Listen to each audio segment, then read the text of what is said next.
देश का सबसे बड़ा विधानसभा चुनाव होने जा रहा है। 403 विधानसभा सीटें, 13 करोड़ 39 लाख मतदाता। 29 की जीत का रास्ता यूपी से ही होकर जाता है। ये बात अखिलेश बार बार दोहरा रहे हैं। कह रहे हैं इंडी गठबंधन के लिए 27 का चुनाव करो या मरो है।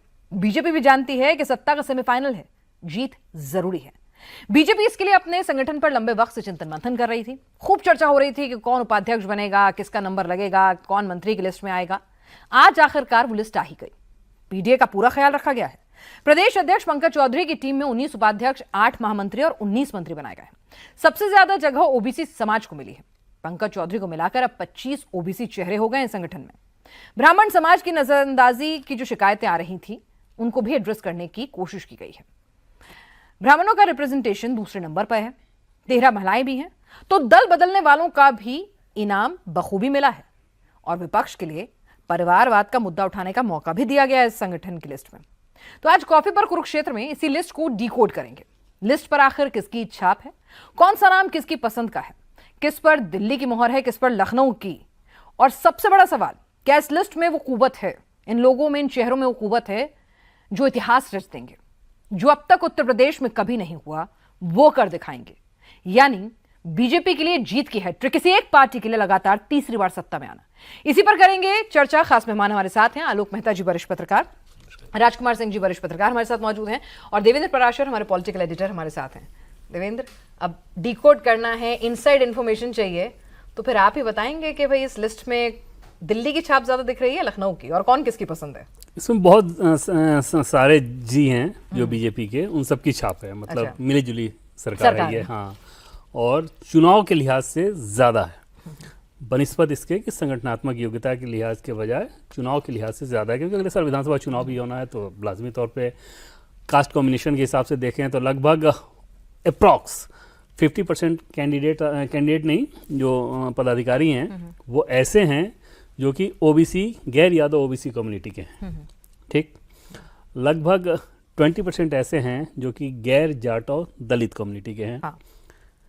और बाकी 30% वो हैं जो कि फॉरवर्ड कम्युनिटी के हैं।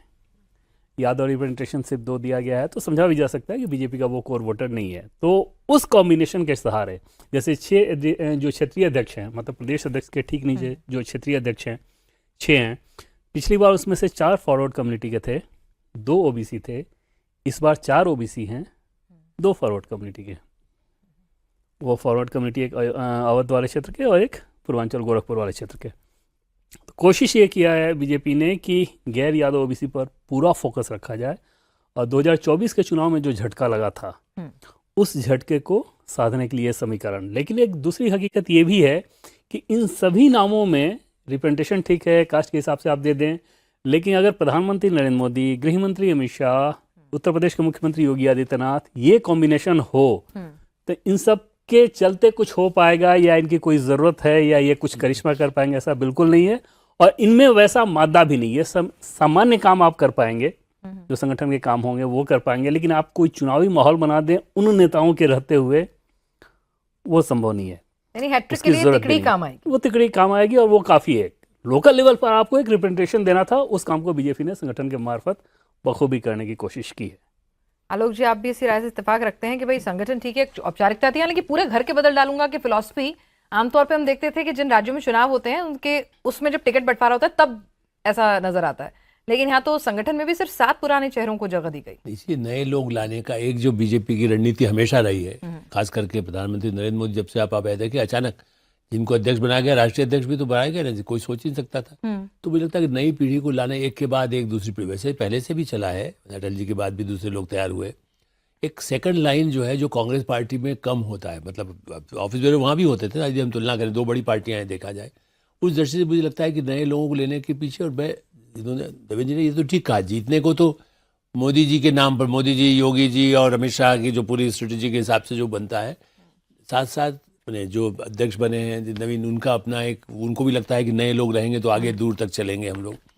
लेकिन मेरा ऐसा मानना है कि अपने अपने इलाके में खाली जाति पर नहीं, उनका जो कुछ प्रभाव है उस नीचे के जो काम करने के लिए उनकी जिम्मेदारी रहेगी कि आगे यदि भविष्य बनना है, देखिए जाकर के बड़े पैमाने पर वोट दिलाना अलग बात है, उसके साथ आप उन लोगों को, सबको अपने समाज में, अपने इलाके में क्या काम कर सकते हैं, मुझे लगता है ये ज़रूर सोचा गया होगा। क्योंकि जिस तरह से मैं देवेंद्र जी जानते होंगे अमित शाह बदो एक एक का जितना पहले से होता ना, आपकी जो रिपोर्ट कार्ड बनती रहती है कि क्या किया उन्होंने, कहाँ कमियां हैं, क्या अच्छाइयाँ हैं।